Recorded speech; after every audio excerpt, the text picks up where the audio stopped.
go whatever. Okay, sounds good. So yeah, welcome to the Conquering Pod. Thank you. Thanks for having me. Sophie, I'm not going to introduce you. Okay. I'm going to put the pressure on yourself and Okay. say, introduce yourself. Who have we got here today? So hello, I'm Sophie Jarzebowski. I'm an Associate Director at Stride Treglown and the new Head of Schools and Colleges with my colleague, Bryony Staples. Fabulous. So Stride Treglown. Mm-hmm. What do you guys do? So Stride Treglown. Obviously I know. I was like, oh, I should have thought about that first. Stride Treglown is a architecture practice based in and around the UK. So we've got 9 offices across the UK. And we primarily focus on architectural services, but also lots of related services. So planning, master planning, urban design, building surveying, landscape, all the things. And we're a top AJ 100 company. I'm not sure exactly what number we are at the moment. I think that's recently come out, hasn't it? Mm-hmm. So for people that don't know, what's the AJ 100? So AJ 100 is the biggest, the 100 architectural practices in the UK that have got the most architects working for them. So it's based around number of ARB qualified or certified people. And how many people work at Stride?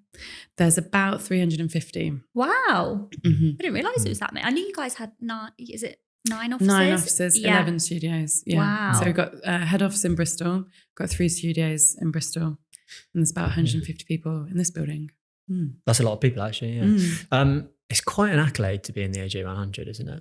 Yeah. It's certainly one of the metrics that you use as part of talking about your practice or when introducing your practice, I guess. But I think it's one of the accolades, I'd say, because it is just based around number of architects. So I guess it's expressing your amount of expertise in relation to architects, rather than kind of a different type of metrics. Yes, it's quite specific. Yeah. And your specialism is schools and colleges. Yeah, schools, colleges. Yeah. So is that like education bracket, I suppose? Yeah, correct. So I've been working in education for about 7 years now. So since I qualified, and that's been primarily focused around DFE schools, so Department for Education, and that's primary schools, secondary schools, further education. But in and around education within architecture, you also have higher education, which is a slightly different kettle of fish. That's universities and higher colleges. So nice. So do Strides specify in that area, or is it very much a mixed bag? Yeah, so Strides operate across all the sectors. So we've got HE sector, schools and colleges, residential, student resi, all of them. Yeah, cool. Let's get into it. Mm-hmm. Why did you become an architect? Okay, big question. Talk to us about your journey, because for those of people that know, it obviously takes an awful lot. It does, yeah. So I think it was around when I was a teenager that I kind of started to think, I'd like to be an architect. And honestly, it was because at school, I just liked doing everything. So I liked my science classes. I really liked maths. I also had a good flair for art and played music, and it was literally everything. It wasn't like specialising in STEM or specialising in art. It was everything, and architecture was the only thing that I could think of that, or at the time could think of, that did all of them. So I think that's proven to be true. So that certainly keeps me on my toes, and I don't get bored, which is also something important. I like to be it's challenged. quite a well-known profession, isn't it? And for construction, so many different bits and bobs within construction. Yeah, architecture is kind of like the one that most people gravitate towards, isn't it? Like, that's everybody true. knows about architecture. I think there's often, so I do a bit of tutoring at uni, and there's the different courses that are now available, I think starts to lead people into slightly different careers. So the amount of people that you meet that have done architecture as an undergraduate and gone into completely different careers, there's lots of them. Yeah, that does happen, doesn't it? Yeah. Why do you think that happens? I think lots of reasons, I guess. It's a long slog to do. It's 5 years full-time studying. And then you have to do another degree whilst you're working as well. So it takes a long time to get there. Most people do it in around 10 years. Took me 12. So I think it depends. That's a big commitment, big money commitment as well. Yeah. You're going to be in a lot of debt for a long time. So not So ideal. with your journey to becoming an architect then, or I suppose maybe let's sort of lay the foundations.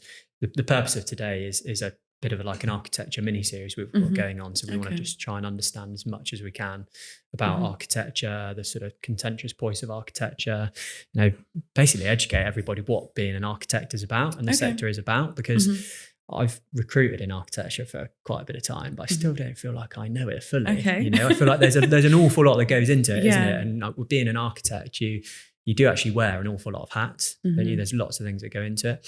And I think, like I said at the start, a lot of people know about architecture, but maybe don't know how difficult it is to become an architect and actually get to that route. So we can go through those different routes, but what was like your journey into it? If you want to sort of lay it out exactly what you had to do to really drill home to people how flipping hard it is. Yeah. So I guess I started by applying to unis. I was actually living abroad at the time. So I was in America. So I wasn't doing your traditional A-levels. I was doing like 6 different subjects. So a system similar to the international baccalaureate type system, but not quite that. So that worked for me because it was the 6 subjects that I could do and I liked doing everything. So that was great. But it meant it was quite difficult to get into uni because it wasn't like a recognised system. So that was interesting, but managed to get into Bristol, University of the West of England in Bristol. And I applied for the architecture and planning degree. So that's a double degree. So in retrospect, adding another year onto the process. I was going to say, is that 4 years? It is. Yeah, nice. Yeah. So I don't know if I'd really, at the time I was just like, hooray, uni, it'll be great. But now I'm like, did I need to pay for another year of planning stuff? But yeah, I think it still was useful and helpful. And they're still running that course now at UE. And yeah, there are a lot of different architecture related courses out there, aren't there? There are, yeah. With lots of like different names. So I know there's a few like architecture and planning, like you did, and there's like spatial planning and architectural engineering, that sort of thing. But typically, if somebody wanted to go into architecture, would it just be but like the typical architecture course? Is that? I mean, I think you can start if you already know your main interest. So if a kind of engineering type background is what you'd like to pursue, an architect, but as well as architecture, but maybe like a focus on environmental engineering or something like that, picking a course like that would be great if it kind of aligns with your passions. I think the key thing is to look whether the course is ARB and RIBA accredited. So if you do one that isn't, it makes it very difficult to actually qualify in the future. So you can do a course and learn all the things, but unless it's got the certification from one of those bodies, so the ARB is our main professional body and the RBA is the chartered body, so it's 2 slightly different things. If it doesn't have that, then you have to prove that you know that knowledge at that level in a different way. So it just adds more complication that you needn't, I think. Why do you think universities offer courses that don't do that?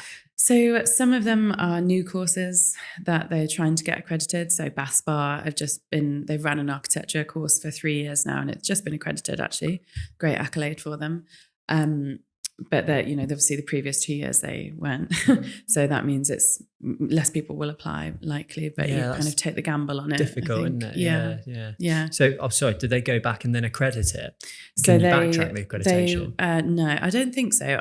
I'm not sure. But so for BASPAR, they've been working towards it for 3 years. So the first cohort that graduated from an RBA accredited course. Okay.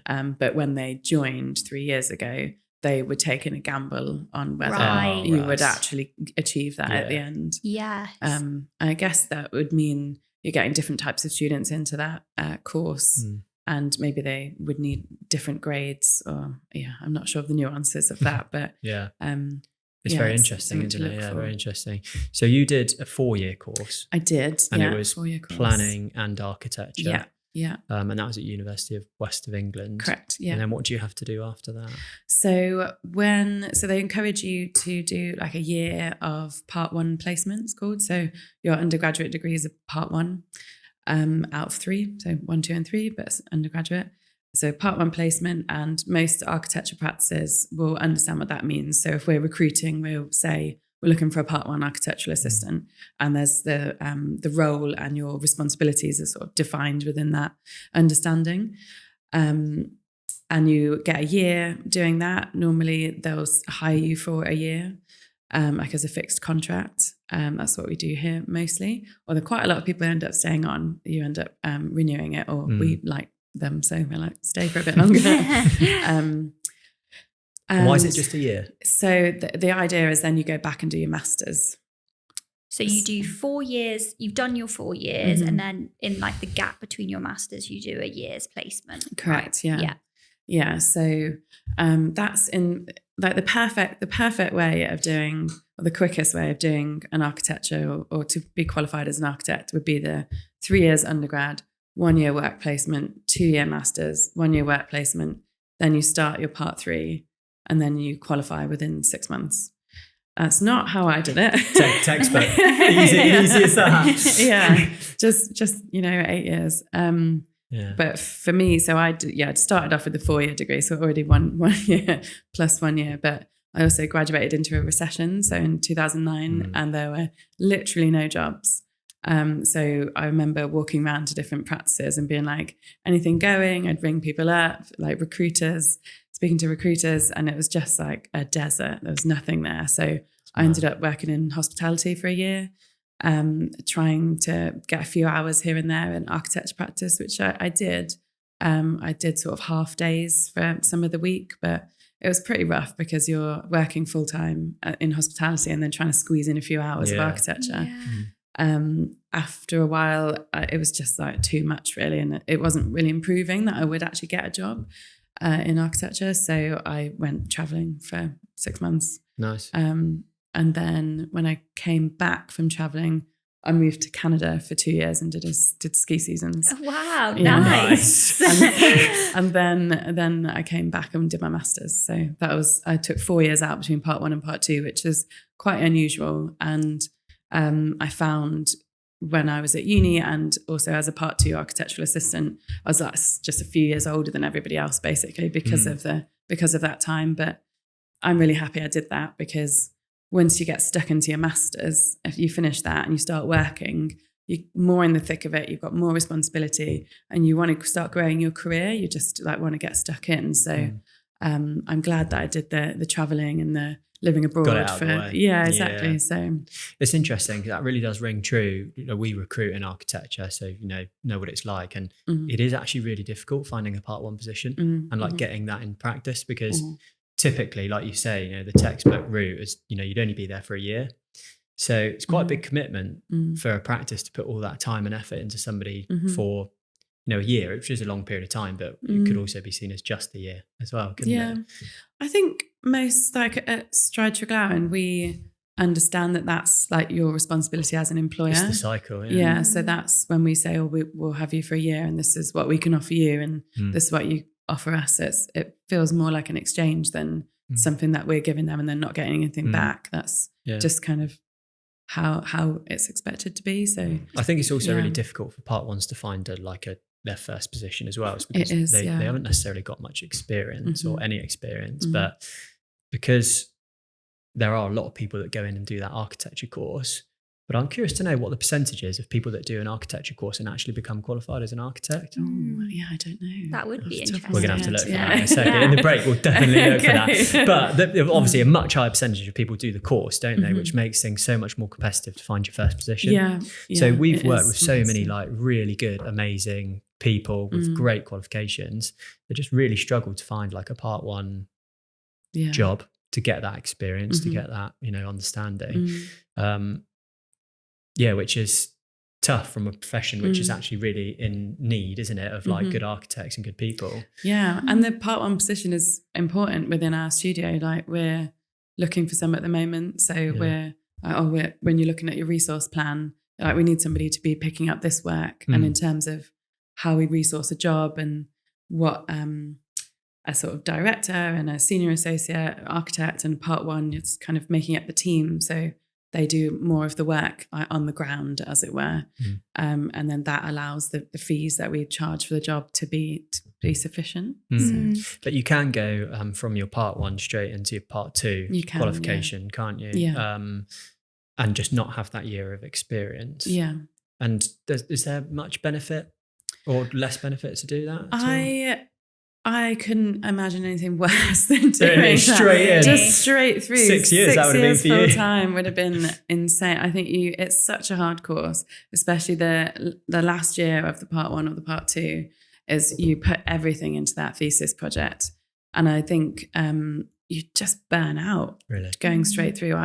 I know a lot of people, it became more common to do that during COVID because you couldn't go out and get a placement, or having that part 1 placement was just different in COVID because you learn so much through osmosis in the office environment, like hearing people how they conduct themselves on the phone, how you have a conversation with people, that like work language that you need to pick up somehow. No one teaches you, but suddenly we're circling back.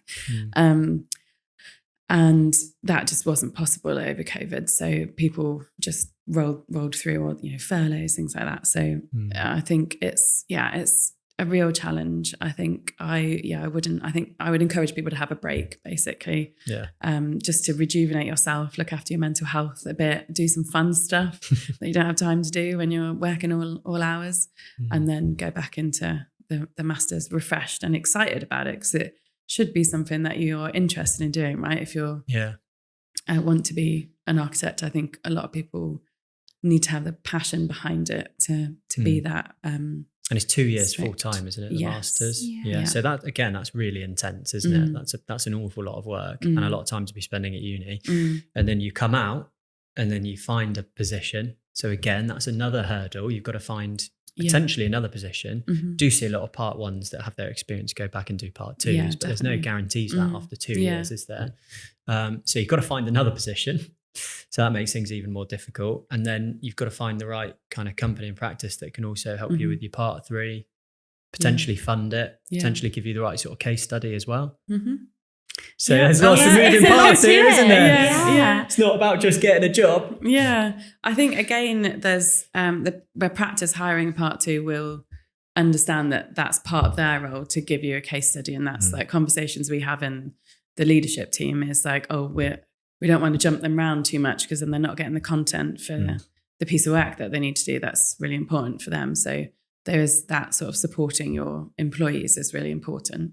But equally, if you're a person in the workplace, you're the person driving your own career, right? So you should be asking the questions or prompting, I think, people to be giving you the right projects, or, did you realize that I needed to do this? How can you help me do this? You should be going out of your way as well to get what you mean. I'm getting from this that it really is a passion. You need to be passionate about the subject, because I feel like it's a lot of sacrifice, isn't it? I think it's I agree with you. I do think you need a lot of passion, but I also, there's a little bit of me that sort of resents it a bit, not resenting the passion, but the fact that you need it to work through the university degrees. And you have 3 degrees at the end of it, 2 of which are at master's level. It's pretty intense. It's mad, isn't it? Yeah. It's mental. So it's 8 years in total. Yeah. If you do it. Yeah. So they say 7, but I as I said, it's round 12. Yeah. And then only after that can you call yourself an architect. Yeah. Because it's a protected title. Correct. So 7-8 years. And like, how long does it take to become a doctor? It's slightly less, is it not? I don't. I'm not sure. So I don't know the comparison of it. So slightly less. We're doctors of buildings, right? You're doctors of buildings. Yeah. But it just seems like so much, doesn't it? Yeah. In your so that's not the only route, obviously, is it? And maybe we'll talk about the other routes. Yeah. Which are slowly fading away. Yeah. Am I right to say? Yeah. So they've created apprenticeships a few years ago, like the level 7 apprenticeships. So that's basically the part 2 and part 3 done part-time whilst you're working. So if that had been around when I had qualified or when I'd finished my part 1, I would have done that, like hands down. Oh, definitely. Like no debt, supportive environment, like a guaranteed job at the end. Yeah. Yes, please. That sounds great. But yeah, as you said, they've pulled a lot of the apprenticeship and they're stopping funding that. for it. Is that right? So completely stopping it. From the government's perspective, I think they've pulled the funding for it. So supporting the universities to support the students. So so companies will have to pay for that, or the person I just will think have the to. universities won't offer it. Do you think? That's the thing. It's not like Stride Treglown are supporting a lot of people doing apprenticeships. We'd love to do that because you're getting the experience from that person, and they're likely to stay with you. I think there's probably a contract. I'm not sure the details of it, but stuff, that the amount of time and effort you're putting into that person, that employee, you're getting back in spades as when they graduate. So it's a good deal for everybody. I don't know why the government changed their mind on it, but. Are there any other routes into becoming an architect, or is that literally? So there's a few other kind of sort of other methods. So if you've worked in practice for a long time, either you've done an undergraduate degree and then worked for a lengthy period, you can submit a portfolio to I think it's the RBA or the ARB, and they'll review it and determine based on that, all of that work, whether you meet the criteria. So the part 1, part 2, part 3 has a list of criteria from the ARB that you basically checklist tick, like have you got enough information in your portfolio or your university degrees to meet all of that criteria. And then if you do, then I think there's some exams as well that you take as well. So, yeah. So this might be like a really naive question, but should it really take that long to become an architect? Is there really that much that goes into it to be able to call yourself a qualified architect? It's really difficult because I think once you qualify as an architect, that's like the baseline. That's where you're like starting from. So all of that information that you learned in those 3 degrees is like your starting point. That's the bare minimum that you need to know to be an architect. Right. So I think that must be a lot. Yeah. Though. So there's really for the undergraduate degree, you're figuring out how to design stuff, how to design spaces, how to think in 3D. You're learning how to do the orthographic drawings that you see, like we used to have one there, but we don't. Like the plans, sections, elevations, how to do them, but also how to read them.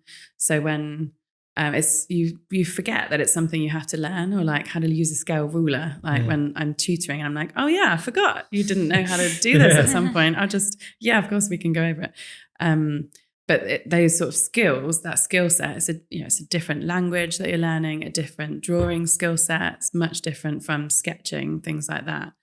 So that's your undergraduate. And then your master's, you're really refining and like pushing the boundaries of what it means to create space within a society or within culture, how buildings and places influence culture and society, the sort of back and forth between that.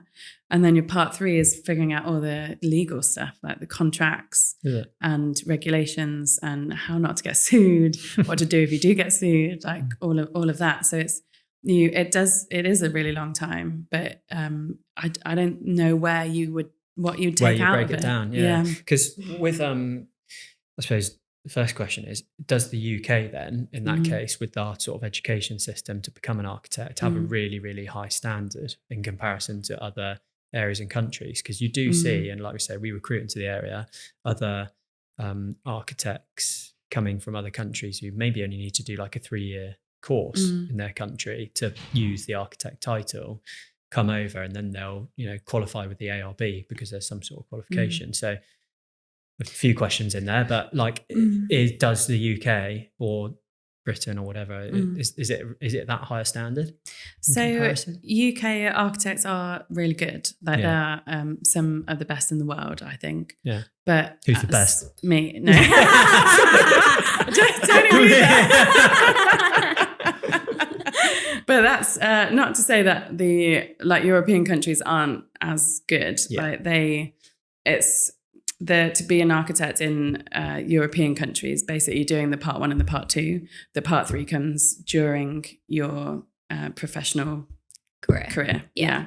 So I'd say if you're a Spanish architect coming to the UK, you've still got the design skills. It's just like the regulations and contract nuance that you wouldn't know. But, if I go and work in Wales, that's the same. They've got slightly different building regulations. So it's slightly different there. Or if I did a project in Spain, it would also be different. So they've got different regulations because obviously different buildings. Yeah, different countries. It is interesting, isn't it? It is interesting. I mean, I've got so many questions on that to go into, but with like maybe talk about like REBA and the ARB and everything.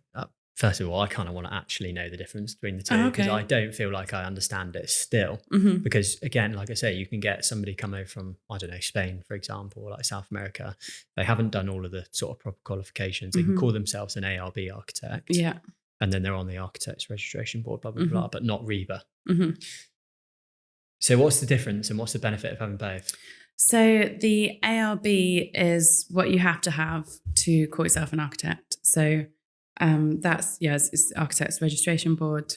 They literally review university degrees or I guess portfolios, things, the other routes to qualification that we just talked about, and confirm whether you're an architect, you have those skills to be an architect. And they also follow up on a few things, like if you're calling yourself an architect and you're not an architect, they'll follow that up and fine you, I guess. Yeah. Is the ARB international? Sorry. No, just British. Yeah, UK based. Yeah, not British, UK. So they're the professional body, and the RBA are the chartered body. So you can be an architect with the ARB and not the RBA, but you can't be RBA chartered if you're not an architect. If you're part 1 or part 2, you can have RBA part 1 or part 2 associate membership. But basically the RBA I think they call themselves REBA now. They're rebranding REBA. Is that I sort of say REBA just because it's quicker. Yeah, because it's quicker. Yeah. Oh yeah, just okay. Yeah, so REBA chartered body, they're looking at more they do a lot of research into what it's like to be an architect, how you can qualify as an architect. So they've figured out the part 1, part 2, part 3, and they charter that as part of it. They also do lots of research into things that are challenging and difficult for architects. So there was a lot of discourse around Grenfell and the Building Safety Act, and they've put together like a health and safety compliance certification that's similar to the CSCS card, but more relative and appropriate for architects. They also do a lot of CPD qualification stuff, so making sure that their professional bodies are kept up to date with recent regulations and changes, things like that. So essentially, it's a lot of learning and thoroughness and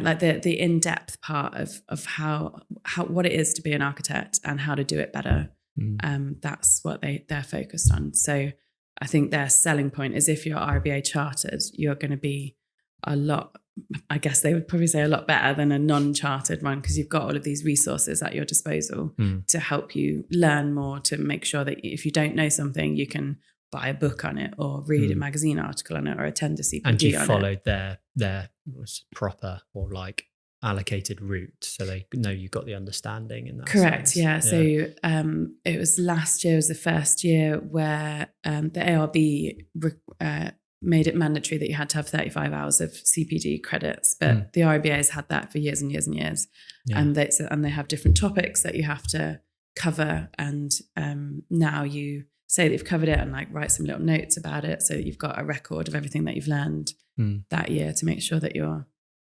up to scratch. So to become REBA qualified, you have to do an exam, or no, you just pay for it to be in the right. Yeah. Okay, They're quite hefty subscription fees as well. It is, yeah. So I think that's a negative up for it, the cost of it.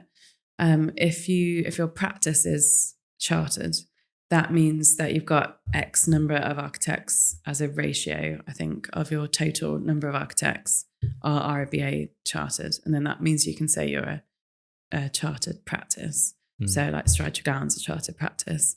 I don't know the numbers off the top of my head, but I think it's a ratio-based one. Before I ask. Yeah. Yeah.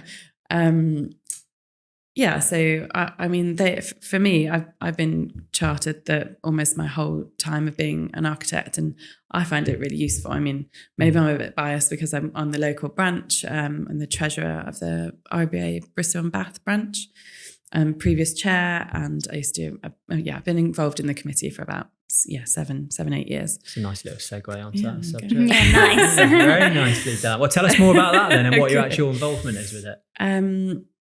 So I joined them 7 or 8 years ago, and I was working for quite a small practice at the time, and I just wanted a bit more involvement in the architectural community in Bristol. So I thought it was they were doing a revamp at the time. So I volunteered to be part of the committee and helped organise some events. I managed their social media, things like that.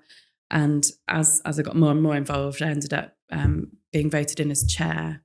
And unfortunately, it was over COVID, so it was couldn't do as much as you wanted. Yeah, exactly. But we did a lot of things like online things.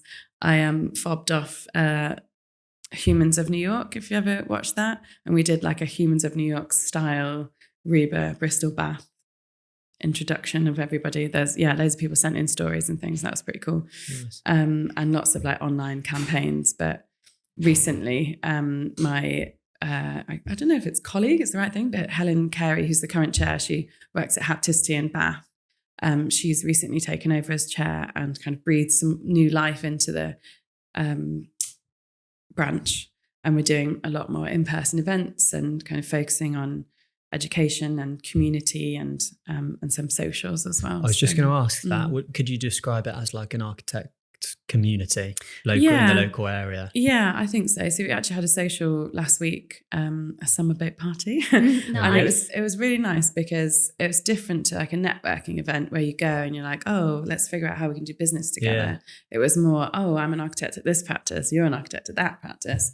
Let's talk about common things that we're experiencing or like annoying things that we can moan about. Because that's interesting, isn't it? Because, any other profession, you'd be like really seen as like competitors. And it would be not a hostile environment, but sometimes people would actually think that. Well, it's competition, isn't it? Yeah, it's competition. So you wouldn't want to, I think there's a bit of that as well. Let's call it healthy competition. I bet there is a bit of that. But it's sharing knowledge. It's, common goal. You're working towards, the same sort of objectives, aren't you? And absolutely, yeah. Yeah. Do you learn a lot from that?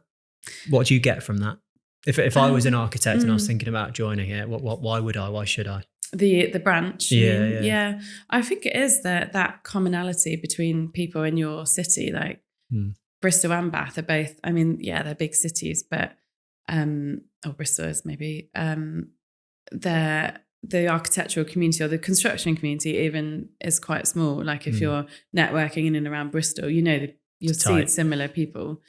So the architecture community is even smaller, and you're not going to stay at a practice forever. So understanding how other people are doing things, or particularly at the moment with things changing so quickly, like the introduction of AI, like talking about how other practices are trying to manage that and how are you doing it and have you managed to get around that, and how are you doing BSA now? Like, isn't it a minefield? It's just. That helps, doesn't it? A bit of a support group other than the people you already know. Yeah. Having people going through the same thing that you are. It's a good question as well. Like AI is obviously such a buzzword at the moment, isn't it? I feel like so many businesses and people are like just trying to force it maybe, which I understand. You want to be ahead of the curve and that sort of stuff. But the construction industry and maybe architecture, I'm not too sure, you can comment on that. But the construction industry as a whole is, I suppose, typically perceived to be quite a slow evolving industry, isn't it? And it can't change too quickly because obviously there's a lot of safety and regulation. How much can change. So how has the industry like evolved in your time, and how do you think it will, like in the next 10 years with everything that's changing? In terms of AI specifically, or just in general? Well, how's it changed for you since you started? Okay. Has it changed, do you think? Like, what are the big things that have developed? Yeah, so thinking back to when I started as a part one, you didn't really work in Revit. That's probably the main thing. So your day-to-day was opening a 2D piece of software. So the transition into 3D was I'd say like I couldn't do without it now. Like if I was moving to a new job and they didn't use Revit, I'd be like, I'm not even going to apply. I can't do it. Really? I can't do it. Yeah. I went, yeah, it's just, you've got so much embedded knowledge in it, and it's just such a great tool. I think the transferable skills or to even find a package that's similar to that is, I think, difficult. Or even like 2D, going back to 2D, I'd absolutely not. Drawing boards. Yeah. All those pictures on LinkedIn. Yeah. Although, I mean, saying that, with the first years at unis, like they're taught to draw by hand. So you don't go straight into a computer. You're taught line weights and drawing conventions by hand. And their final portfolios that year are by hand. So it's still, you still have the skill, like you can still do it. It's just, I think in a commercial business, you need something that's like a bit more flexible and fast moving, I think. Yeah. Back in the day, I mean, not my days, but like you see those pictures of like before AutoCAD, like an architecture studio where they were like lying on the table, like drawing something. So yeah. That's amazing that it's gone from that to that, isn't it? And there's still people around, still people that actually started off on that. Yeah. Which is crazy. Yeah, people in our studio. One of my colleagues, Helen Cook, has said like when she started, it was just drawing boards and pens and like razors. Yeah. It's hard to comprehend how it's gone from that to that, and how people build stuff like this now. Yeah. Doing that. Yeah. And does she feel the same about Revit, or does she ever say sometimes like, oh, I wish we could just go back to drawing by hand? You know how sometimes people are like, I wish it was like the olden days, but I haven't heard her say that specifically, but I know she works very well on Revit, so I don't. But she's also an artist as well, so I don't think her love of pens has gone immediately. Yeah. But I think so that's probably the main change is the change of software, and it's not even just change of software actually, it's transition from 2D to 3D. So when you're able to pan around a building in 3D, not only having conversations around it is easier because you learn how to think in 3D, but when you're trying to show somebody that your client or the contractor who may not have had similar training, like, oh, this is what I mean, look. And they're like, what am I looking at? And it's like, you don't necessarily understand. You're not talking about the same thing because they can't read the drawing as well. So if you've got it in 3D, those conversations are easier to have and more productive. Yeah. Does the regulations and safety standards, that sort of stuff, does that update like continually, or is it fairly steadfast? Yeah, so definitely regulations. I mean, the building regulations are quite slow to get updated, but unfortunately you end up having something like Grenfell happen, and that triggers a lot of resource, I guess, to go into figuring out how to update regulations. But the fire regulations were due an upgrade well before Grenfell, which was part of why it was such a tragedy. The classic question is, how is AI going to influence and change your business? Everyone asks that, don't they? But maybe I'll ask it slightly differently. Is AI is being used to help so many different businesses, and like there's certainly two arguments to this. But being an architect is a very creative job, isn't it? Yeah. Will AI take away some of that creativity, or will it give you the chance to enhance it? I think the latter. I think it'll give it a chance to enhance it, because I think it is when on a sort of surface level thinking about AI, where you're like, you can just chat GPT anything. But I think it's a more powerful tool when you're using it as like a thought partner, or the visual side of AIs, where you can give it a site and it generates like 500 different massing options for you. I think that's all great. But it's just information, isn't it? So that can trigger more ideas for you, can't it? So it can almost push the creation process further. Yeah. You can use it as a tool for your creativity. Yeah. I think it also, hopefully, in the like day-to-day tasks of things, it will take out the menial kind of brunt work tasks that as an architect, I don't want to be writing minutes, but so it will, in doing some of the menial tasks, it will create space and time for us to be thinking. Yeah, because I use LinkedIn as an example, and like ChatGPT and everything, and there's good arguments to say that you can be more creative and less creative. But I suppose if you do like a post on LinkedIn, we went for a phase, and I don't know if you saw it, we definitely saw it, where people would just chuck in like ChatGPT and ask to post. To write a post, and then they would just post that. which, you know, that's taken away the creativity. But if you ask them to do a post and maybe like come up with some ideas that you wouldn't be able to do, and then you rejig that and make that yourself, that's, you know, arguably enhancing the creativity because you've just been given more ideas and thought-provoking. So we've definitely seen that, hasn't it? It's gone through that movement, and I think like everything will go through that movement. Like, has architecture got any similarities to stuff like that? Do you think you can see that happening? I think we're working through it at the moment. So I think in the sort of day-to-day tasks, as I said, we're using it, but we're as a company developing an AI strategy around how we want to use it, how it's appropriate to be used, and because I mean, you can't just stick anything in ChatGPT, right?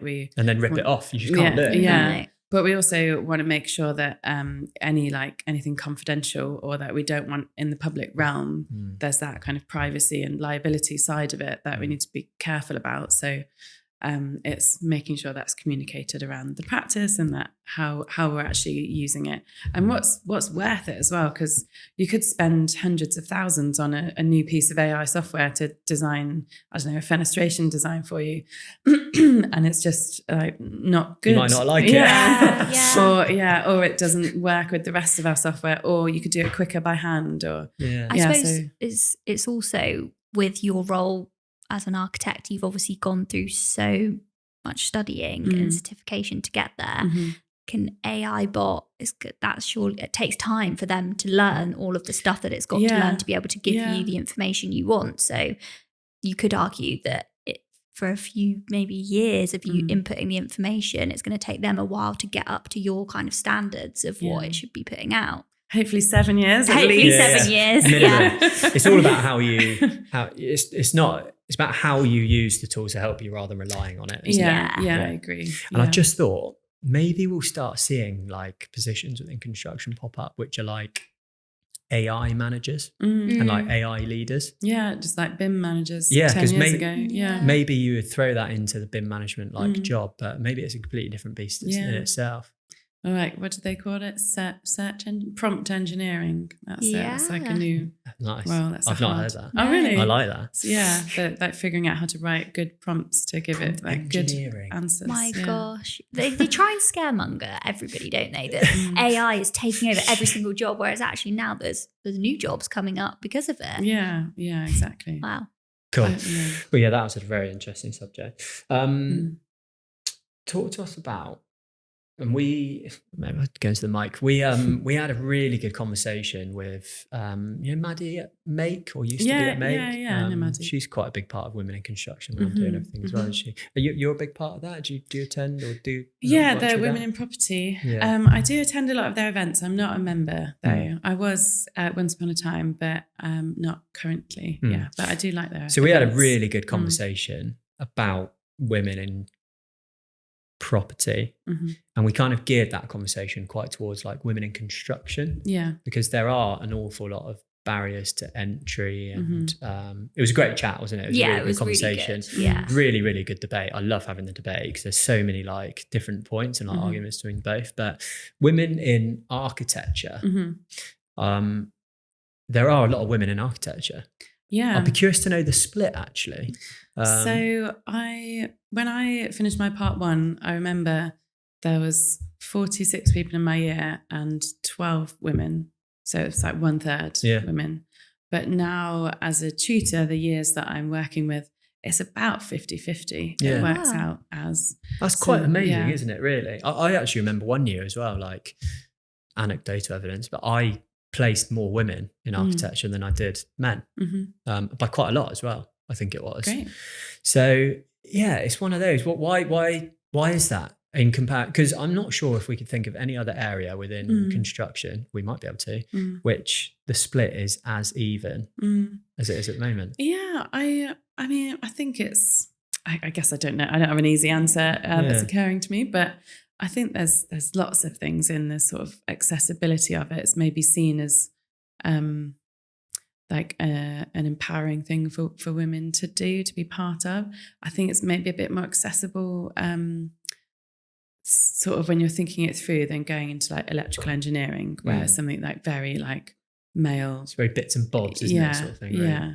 So architecture is very creative, isn't it? Yeah. Especially at the start with the yeah, part one, especially at the would you start. say? Yeah. So is that like a big attraction? I don't know. Could we say females are more creative at earlier stages than maybe? males? I don't know. I'm sort of reticent to make like sweeping generalizations about why, but I think it's just we've seen a lot of female architects who are women in the news. You know, Zaha Hadid's a big star architect. Like, see it, be it, right? So maybe that's had some kind of influence. I think there's a changing role around the perception of architects, because the people in the 80s and 90s were, you know, the people who wore like turtlenecks and glasses and like all black, like that kind of perception has moved on a little bit. And I do think it's like different types of people in the news, and being able to see people in different countries doing it as well, like international architects.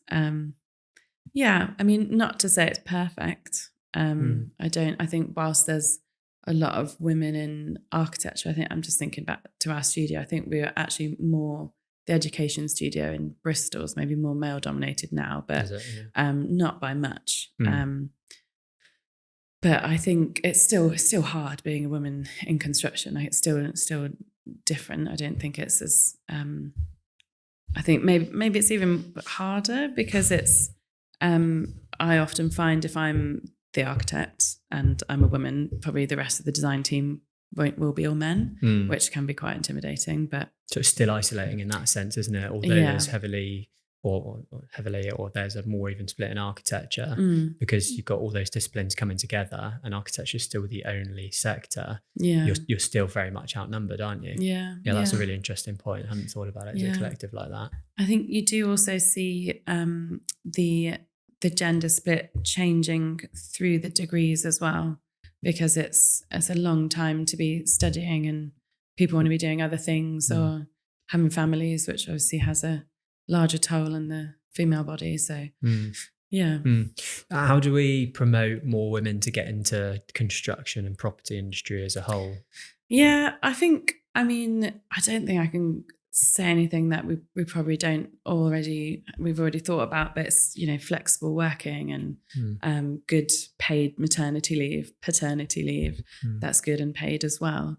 It's allowing different types of jobs, so job splits, and okay to have work part-time or work a few days a week, you know, non-working days rather than days off. You know, there's a lot of terminology around it, but I think just, flexible hours, things like that. Do you think there needs to be more of a conversation like earlier on about those sorts of things to get women into the industry in the first place? Because I'm just thinking like when I was a teenager, I wasn't even thinking about maternity, flexible working. I wouldn't even think about that sort of thing. So do you think there maybe needs to be something like earlier in the system? Maybe. I think it just should be the baseline. Though. I think everybody should be. I think it is moving towards that though. So maybe that's another one of the changes to talk about, the more significant changes in my career post-COVID. Flexible working from home has become more of a norm.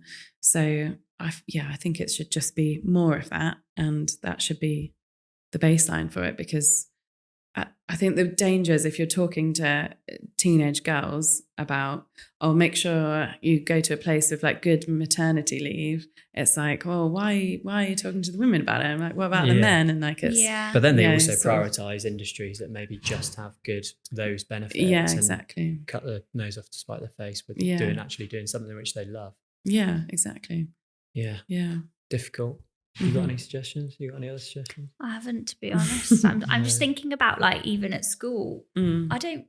Trying to think of. I know one lady that I went to school with that went into the construction industry, and she was actually an architect. But other than that, like thinking about all of the girls that I know in my year just didn't go down that path, and I don't know whether that's because we just didn't know it was an option. Do you know what I mean? Like,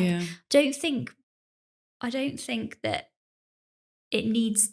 Another thing that I think about the like women and male divide in the industry is I don't think it needs to be so much of a thing. Like you were saying, it just needs to be a baseline. Like that's just what it is. It's just normal. Women can do these kind of jobs, men can do other kind of jobs. Like, doesn't need to be so much of a thing. And maybe sometimes putting an emphasis on it and highlighting it makes it more of that. Yeah, does that make becomes sense? An othered thing. Yeah. Doesn't it? I tell you what, do you, are there, I can't answer this question, but would you say there are any benefits to being a woman in construction or architecture? Because then if we're talking down Lattice lines and we're always talking about the negatives, what are the benefits? And let's talk about them. Yeah, I'd say that the first one that's popping into my head is like people remember me.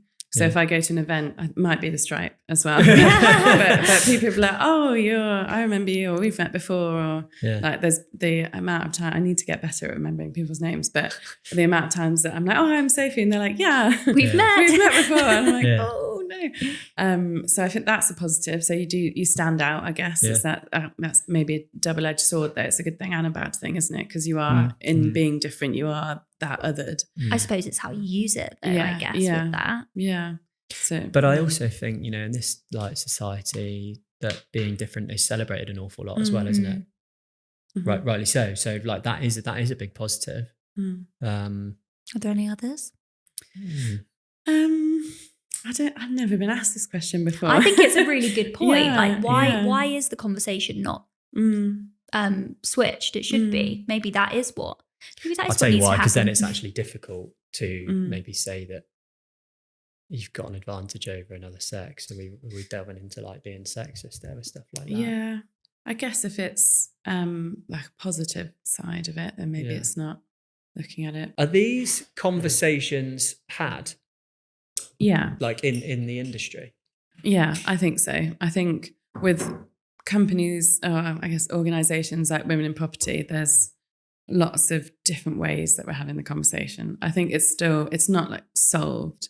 I think something like sexism in construction, it's not your 1970s sexism, is it? It's different, it's nuanced, and I don't think it's really intentional anymore, but it's still ubiquitous within architecture, within construction, because it is within our society. Like we can't divorce that from the industry already. Like, and that would just take time, wouldn't it? Yeah, exactly. But I think it could move quicker. But like how do you move everybody quicker? But I think with Gen Z coming up into their early 20s now, as they start to move into leadership themselves, and as we start working together as as a millennial manager to the Gen Zs, those are more important conversations that we're having, and things that I probably would have accepted 15 years ago are not acceptable now. People will call out. So I think, I've got a lot to thank Gen Z for. For them, it will be their standard. Exactly, like, the they baseline. Wouldn't have known any right? different. Yeah. So things could and probably will accelerate like really, really quickly around I hope that. So. Yeah. Yeah.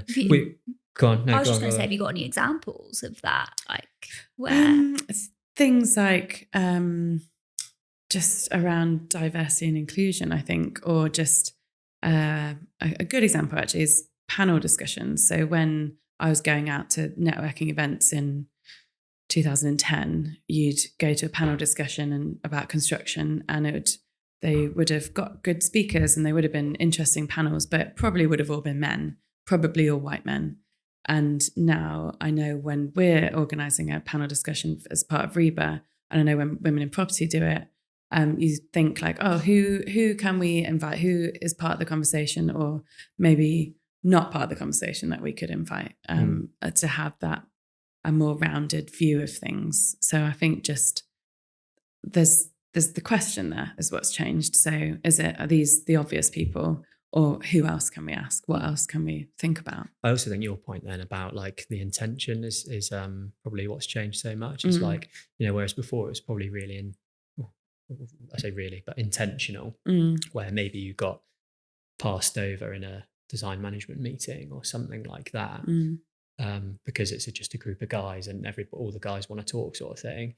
Maybe now, if that does happen, it's completely unintentional just because of the way of things have been so much, whereas before it would have been intentional. But then with like everything changing in the next generation coming up, there will be less intention there because that wouldn't have been the shift. Yeah, I don't think like malicious overt sexism is something that is, it's not even acceptable now, is it? Like if it maybe in the 80s it was something you could do and get away with, it's something that just you couldn't now. But yeah, like I said, it's not to say that there's things that society, not us, in even women as well. Like it's not just men against women. It's all of us. We're conditioned to have certain thought processes or certain understandings of things. Have you heard of that thing where it's like, oh, imagine you're on a plane and like the pilot comes on the tannoy. Like, what does the pilot look like? And you're probably picturing a man. Yeah. Right? Yeah. That's really interesting, actually. Again, like, should those conversations be spoken about like earlier in the system? Like, I'm talking about primary schools. Yeah. Yeah. I think in terms of like visibility of people in industries, lots of schools, like primary and secondary schools, approach us as Stride Treglown to see, or can you come into the school and do a talk, or like come to our careers fair? I guess they don't specify like, can we have a woman or something, but it's, we think about who we're sending and what would be good for people to see. So, and I suppose you guys, as an AJ100 practice, it is kind of your responsibility to have those thoughts about who you're sending to represent the industry. Yeah. I mean, some of it is like who would like to go as well. Like it's not like who's free. Cherry picking. Yeah, exactly. But I think as I said earlier, like see it, be it, right? You want to have some visibility around things, and I think there's more of that around with like social media, really, that you can, like LinkedIn, people shouting about stuff, and there's maybe an element of more, what do I mean? Not bureaucratic. It's like everyone can see everything on LinkedIn, right? So if you're a woman in construction, very active on LinkedIn, more people will see that there's a woman in construction, I guess. Yeah. I'll tell you what was really nice to move on to, actually, is like the whole salaries within architecture debate, because it's really hot topic at the moment, isn't it? With on LinkedIn, and like we recruit, the Conquer recruitment side of the business recruit across the built environment, so we obviously see lots of different salaries in comparison to architecture.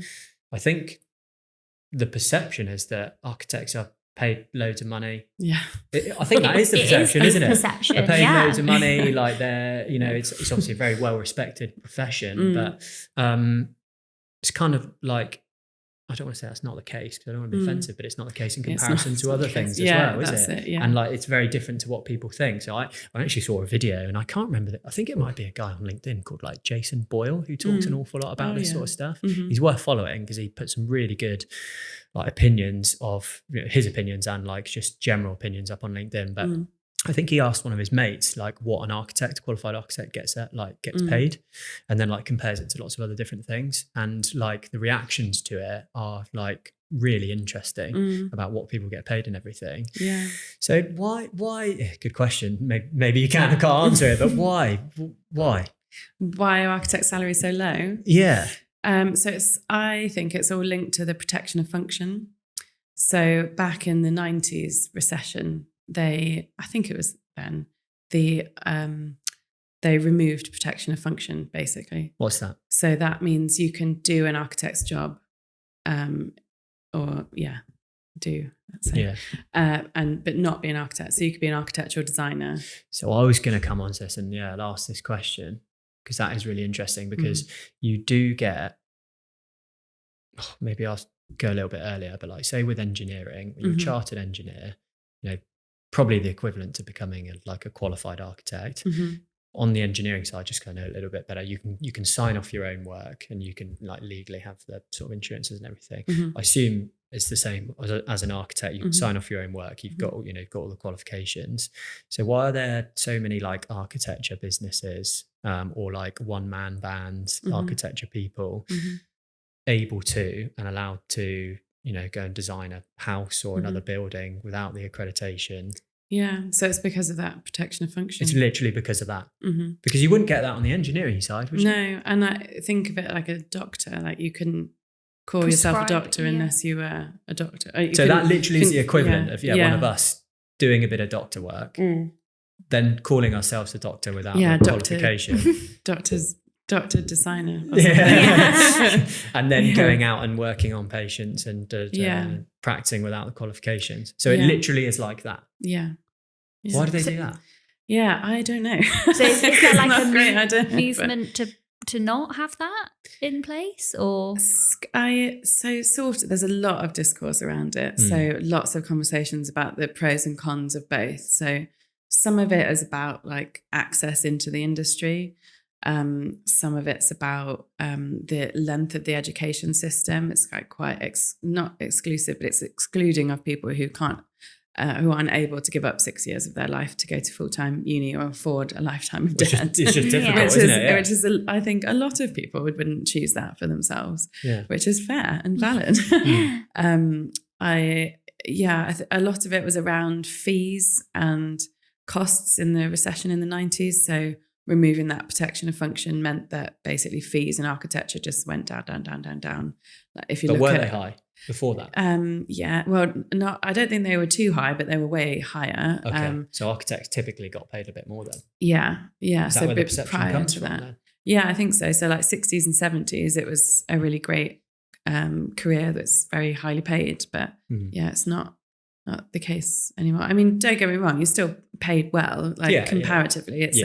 It's a great job and you're going to live well on that salary, but it's not like crazy money, and you're not going to not have to worry about money. We're making comparisons to other professions, like being a doctor and like engineers and building surveying and stuff like that, because you can go about and earn like more money without having the qualifications, without having to do the work to go into it. So it's all about like the time put in to become an architect, because it does seem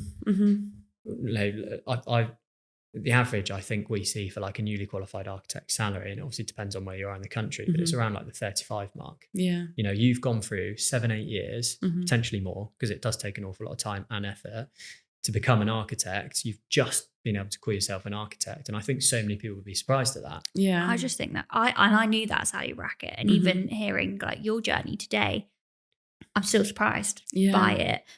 But do you also feel like a little bit like miffed off to the people that, like, I just don't think that's fair. But then is it like I know I've worked for the qualification, I can call myself an architect and I can do that work, even though other people can do it, but just can't call themselves an architect? Like you're just, it feels like miffed off at like architects and designers rather than I don't know. Sorry, I thought you meant the other people in the industry as well. And that as well. I think, I mean, it's a difficult one, because I think the type of work that if you're a one-person band doing a small project, it's maybe not something that you need to have all of that qualifications to do. So it would be like over-egging it a little bit, maybe. So there's work out there that is able to be picked up by people who aren't qualified as an architect, because architects aren't doing it. So there's a gap in the market, I think.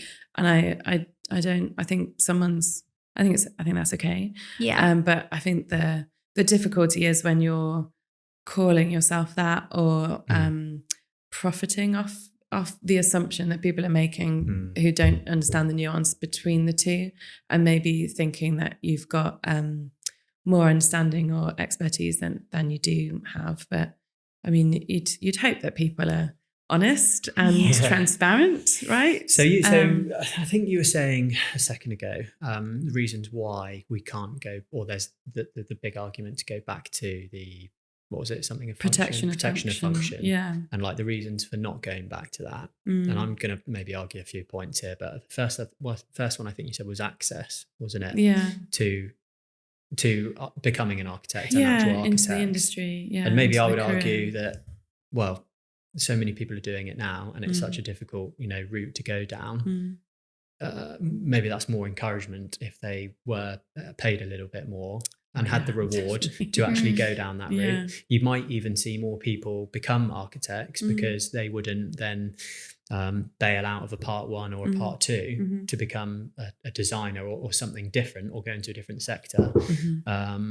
So you might actually increase the amount of qualified architects you get, but maybe slightly smaller than the amount of people that actually go for it. Interesting. So that's an interesting point. The other point that you made was the sort of stuff where it's just like a small little house extension that maybe somebody can do with the knowledge that they've got. That would be taken away from them. But then would it be a better thing to be able to build more let's say, safer houses with a qualified architect doing it? Yeah. And would that push the industry even further with creating better houses? Because there's so much, again, I see it on LinkedIn, you know, just like really poorly designed houses, no creativity, you know, just box houses sort of thing. Would that then promote more creativity with houses if somebody's paying more money on these sort of buildings? Would we then go back to what we used to be known for, which was like our quality, interesting, really good, long-lasting architecture, rather than just maybe what we've got now with that sort of lower level stuff? I mean, the thing is, like, if we say in the 60s and 70s, like heyday of architect salaries, maybe, I don't know if that's actually true, but in the UK, I mean, did they use an architect to build a small house extension back then? Maybe I don't know if the conversation is as straightforward as like, oh, we should like protection of function for everybody, and then everything will be better, because I don't know. I think everything would just be more, it would be more expensive. I mean, I'm kind of arguing myself at one point, but well, that's a good thing. I think I have two lines of thought where I think both things are true at the same time, where I think the protection of function gives a value to being an architect that it lost when that went away. But I also think there's an argument for it not being necessary for every building type or every instance of construction. It is a weird thing that the UK did, because the rest of Europe, the whole of the US, like Australia, basically everywhere else has protection of function, hence why their salaries are slightly higher. So it's a strange thing. Proof. Yeah, that's proof, isn't it? Yeah. I want to hear the arguments for not having protection of function. Yeah, I think it's the cost wise of it. So if you are doing a small extension and you have protection of function for the architect, and that will mean their salaries go up and fees go up and everything goes up, people wouldn't be able to afford to build the house. And it would be more expensive for the user. Yeah, yeah. But then that go on? Yeah, you were going to say it. You know, that would increase the quality of what we've got at the moment, so we have more better and long-lasting buildings. And you know, we think so many things are built now where, and correct me if I'm wrong, you know, they are like temporary. You know, we'll just knock them down in like 10 years' time. Whereas, you know, look at this building we're in now. You know, this was obviously extremely well designed and built, has had so many different uses, I would imagine. It's an office now, it probably wants an old house. You know, would rather that like have long lasting, beautiful, sustainable buildings rather than buildings that we just knock down every time. And construction obviously has an awful reputation for sustainability, doesn't it? And like the build process. So again, would that not just feed into like the environmental side of things? Yeah, I think there's a lot of things that have changed recently that seem to be pushing towards going back to protection of function. So namely the Building Safety Act, the additional liability that's put on to architects. But again, it's for larger buildings. So it's the complexity that's adding, even for me who's 7 and a bit, 8 years qualified, people who are 30 years qualified, I spent months, years trying to get our heads around the implications of what that piece of regulation's doing to the industry, and what we're finding with working through projects within that perspective. It's the complexity is nuts. It's wild how much it's changed, how much more work it is for us, how the liabilities that we're taking on going forward, that's all increased. That kind of legal ramifications of it. I mean, in 10 years, when people start coming back and suing based on that Building Safety Act, and maybe people not doing it correctly or thinking they've not done it correctly, like where that's going to change things as well. The sustainability angle of it as so making things more insulated and using more recyclable materials, things like that. Those have made construction way more complicated. So a house being 2 leaves of brick and a bit of insulation in the middle, pretty simple, basic construction. But now if we're looking at using timber construction or something that's built in a factory, so off-site construction, the complicated connections and nuances of how that construction is working and the building physics associated with it that we now also have to have an understanding of to make sure that we're not having condensation or things like that. It's all like really snowballed into a very complicated set of skills that you have. So I think a lot of things are already pushing towards that protection of function, but there's a strong argument for it as well, because the more you obviously have to put into it, and the more people that have to be involved in terms of like the sustainability, the everything that you've just mentioned there. Well, who's going to pay for it? It's got to be paid for. Exactly. We can't keep having a bigger and better service for the same price, can we? Yeah. So it's got to run its course and get to that stage. But I'm just if we got protection of function tomorrow, I don't know if it would change anything, because if we put our fees up by 2%, no one would hire us. Like we would, someone around the corner would be charging less than this. So that competitive nature of it. I mean, that's another factor is the design and build contracts. So in the 60s and 70s, which we're using as our heyday of architecture, that was all traditional builds. So that's the kind of master builder, an architect as the master builder of a scheme where you're drawing everything, you've specified every single bit, and then it's getting built just like that. The instructions to do that building.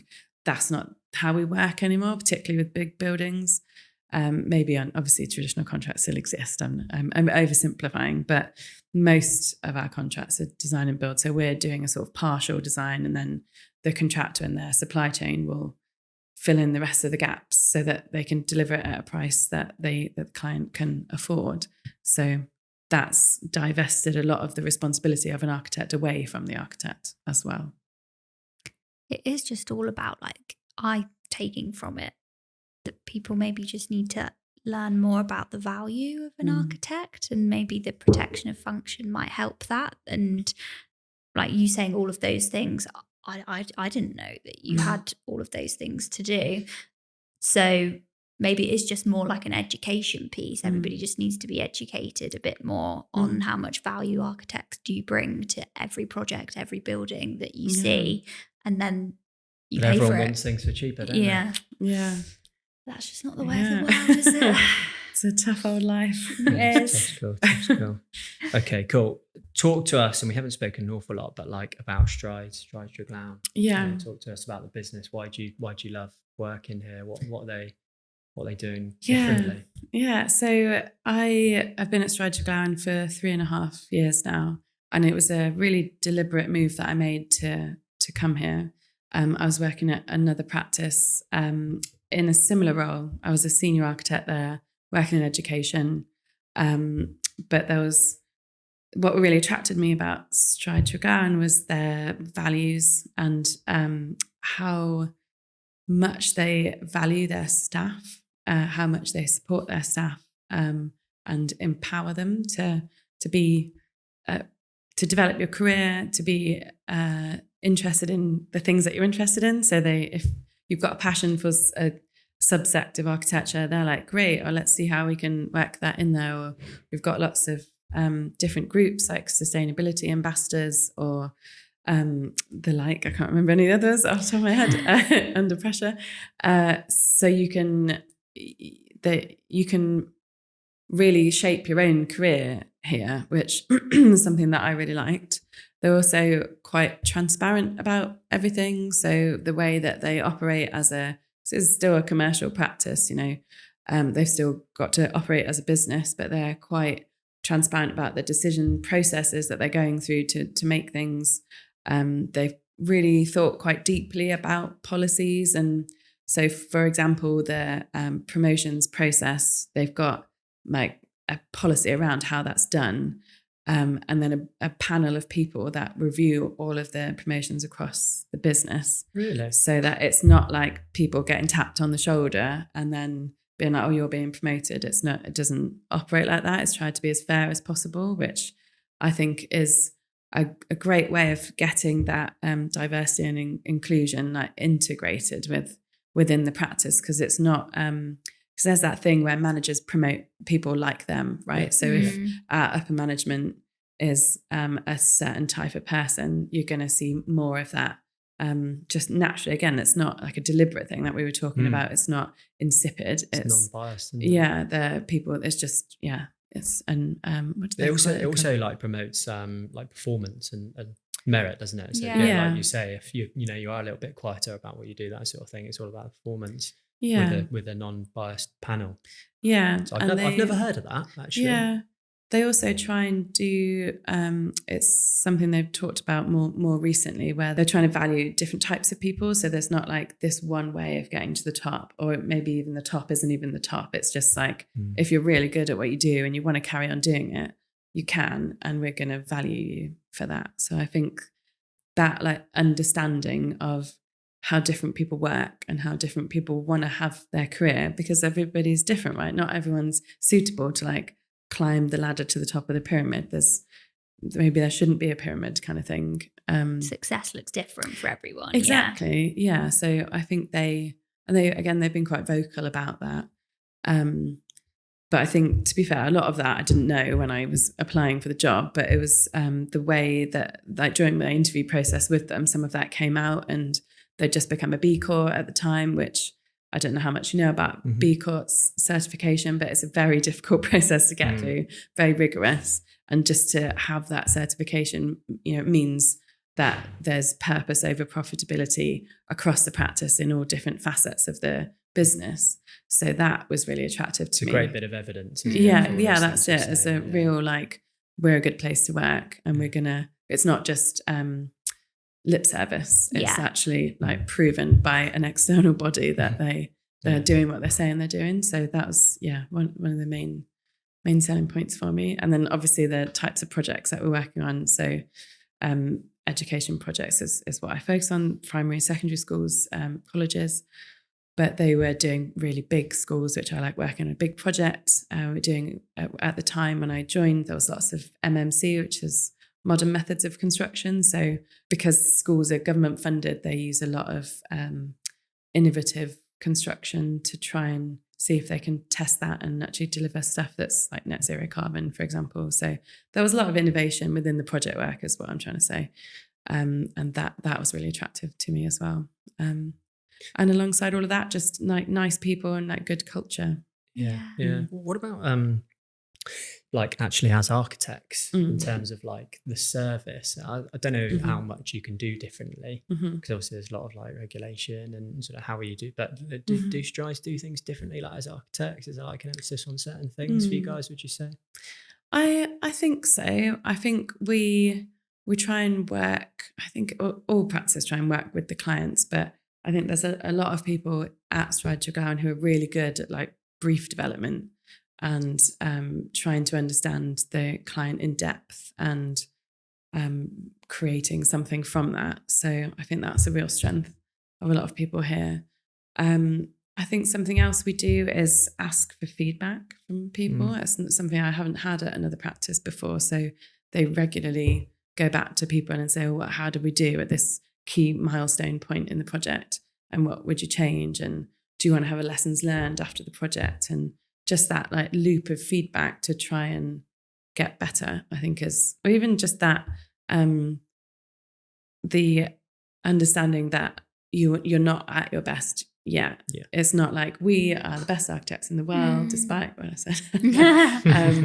And this is what you're getting. So this is it. This is a package like at Olympia. It's not. It's more of a conversation and continue improvement. Yeah, exactly. I suppose that's good for like your client service as well, having that open line of communication and knowing that you're working together on the project, definitely. not just you against them kind of thing. Yeah. Why are all these things like really important for an architect to look for in a practice?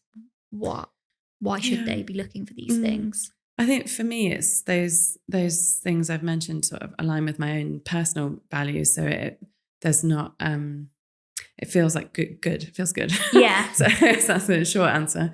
But I think it means that building a building is a massive thing. Like it's going to be there for a long time. It takes up a lot of energy. It's going to affect people's lives. So if you're able to do it in a way with your colleagues and external consultants and the client where everybody's proud of that building and ends up being a good building, that's great. That's what we want, isn't it? But also those conversations and that collaboration means it's easier to do that. So if you've had some feedback at the beginning of a project saying, oh, so-and-so hasn't really got on very well with this person, like what can we do about that?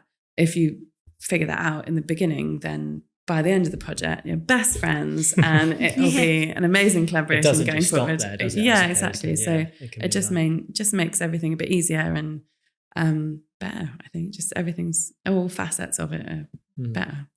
I suppose like we've mentioned several times, it takes so long to get to where you are.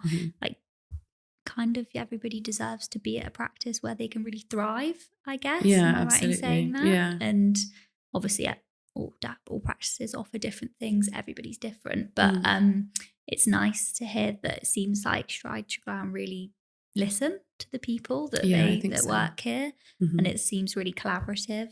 Yeah, I think that's what I would say as a business that they'd pride themselves on. So I think it's always everything's a work in progress. I think always continually improving, as we said. So I think but having that kind of goal is what I really liked about the practice. Even if everything's not like perfect to start with, just striving for that is, I think, important. Yeah, making strides. Yeah. Give us a little phrase, maybe just to summarize and finish up, like what it's like being an architect. God. I think being an architect it's challenging and different. So it's every day can be different, or your weeks vary throughout over a couple of years. If you're working on a project, going across that, so it's really varied, which means it's always challenging. You don't get bored. You can be really creative in the way that you think, not just in like, how to make nice windows, but in actually lateral thinking and how to approach problem solving within building a physical building. But at the end of the day, you're building like a structure that's someone's going to live in, or someone's going to spend their whole secondary school in. And that building looms large in people's imagination. Like going forward, I still remember my secondary school. So it's, like what a privilege. Fabulous. Well, Sophie, thanks for coming on the podcast. Thanks for having me. Rounds as well. Done.